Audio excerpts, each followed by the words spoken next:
talaga bang dapat siyang makontempt? Yan ang siguro yung dapat nating pag-usapan din. Kung honest mistake yun, ako pwede ko siyang katigan dun din. Ngayon, ang malinaw dito, nag-apologize siya at sinabi niya it was an honest mistake. Okay. So I apologize for the honest mistake, but the truth of the matter is I have been here on Thursdays, so 2 hearings already, and I just assumed that just like in the past, where we don't hold hearings on a Friday, that the hearing would be on a Thursday, as in fact today is also a Thursday. So it was an instance of, okay, there's a hearing, it's on Thursday again, and I have a hearing on Thursday. That's why I sent the letter right away, not even realizing that 16 is a Friday. That was an honest mistake. Had I had any intentions not to appear, I would not have appeared today as well. But in the first 2 instances, and those were the 2 instances where I was invited, I in fact appeared. I have no wish to disrespect the very same body of which I was a part of, which I consider at some point in time as my happy place, in fact, the House of Representatives. Thank you, Your Honors. So, nagkakaroon talaga ng pagkakataon na magkamali ka sa scheduling eh. Lalo na kung pare-parehong nangangailangan ng pagdinig yung lahat ng kasong inahawakan mo. Nangyayari talaga na nakukumpuse ka sa nagkakaroon ng schedule. Kaya maring nagkamali siya doon. Opo. Ngayon, ang malinaw dito, nag-apologize siya at sinabi niya it was an honest mistake. Okay. So, yun siguro yung dapat na pinroses nila dyan. Humingi ng dispensa. Opo. So, paghingi mo ng dispensa at pagkatapos nandun siya, pinresenta niya yung sarili niya, para sa akin, nawala yung elemento ng disrespect. Ibig sabihin, opo. Iginalang pa rin niya yung Kongreso, yung mga komite. Opo. I have to be honest with all of you. Pinilit ni Congressman Dasa na sabihin na Norbert Samar, opo. Bigyan naman natin na ng konting parang kaluwagan. Ng leeway. Dahil siya naman ay naging kasama natin.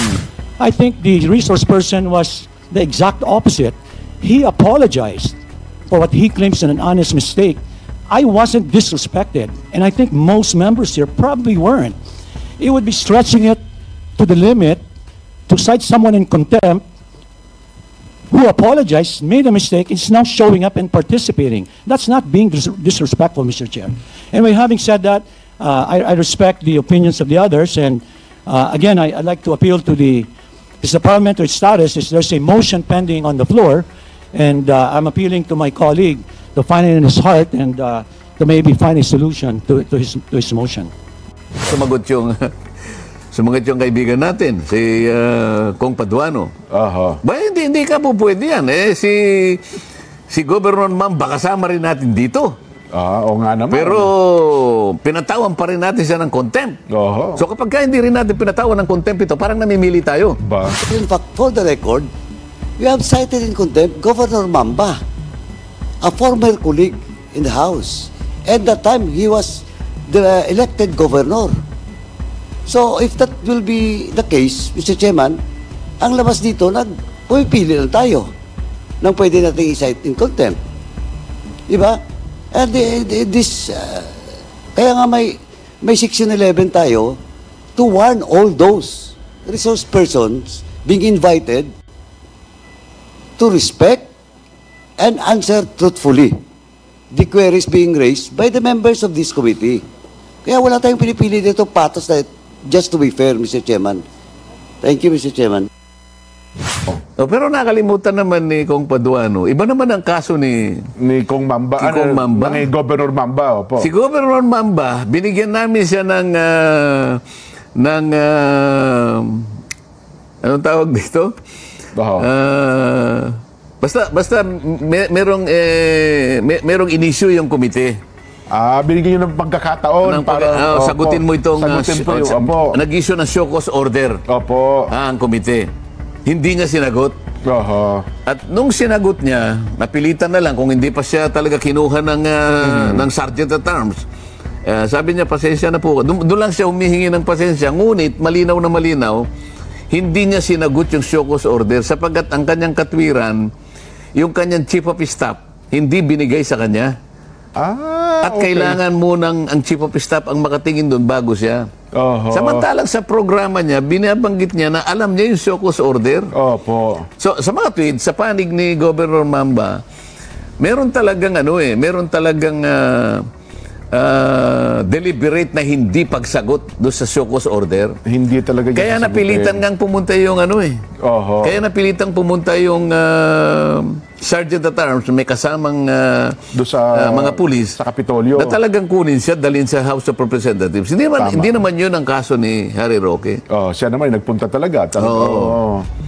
Kaya sa tingin ko, malayo naman yung kondisyon Oho. na akma kay Governor Mamba na dating kasama Dating namin. congressman, opo. At dito kay Harry Roque. Doon sa punto na tumitira si Harry Roque kanya, minamalay niya yung Congress. Alam mo, Attorney Harry Roque was so vocal about attacking our institution and every members of this House. You are being apologetic in this committee, but somehow when you are outside of this committee, bad words are being thrown against all of us. So, Attorney Harry Roque, can you somehow tell us why it is so that if you are here, you are being so nice with us, but if you are outside, it's the other way around. Can we have some comment, Attorney Harry Roque? Please. Your Honor, aside from the fact that I respect the institution where I came from, there is also proper decorum. So I have always maintained that as a lawyer, I should be in top behavior while in Congress, and that is why there's a substantial difference when one is in the exercise of freedom of speech outside and when one is before an institution like Congress. No? dalawa yung katauhan ni Harry Roque. Isang abogado at saka isang masasabi nating broadcast journalist. Opo. Meron siyang sa radyo eh. Totoo, may programa pag din po nasa siya. radyo siya, ginagamit niya yung karapatan niya na Bilang broadcaster. bilang siguro. broadcaster Oho. sa ilalim ng karapatan magpahayag. Opo. So, yan ang ginagamit niya. Pero pag nandun naman siya sa Law Kongreso, practice niya. hindi naman niya minamalay ng House of Representatives Ayun. bilang isang institution. Maaring may binanggit siya ng mga ilang members, pero yung mga miyembro, hindi yun ang kumakatawan sa institution. Eh. Oho. Ang institution as a whole ay dapat igalang yun. Totoo. Ngayon, kung may binatikos na member, ibang usapan yun. Ayun. Oho. So, hindi po siya nakulong pala ng 24 oras. Na, Palagay ko hindi pa, Mukhang sapagkat hindi. ang sabi ni Chairman Barber, kailangan nating pagbutuhan uli ito. Yung Ayun. kanyang motion for reconsideration.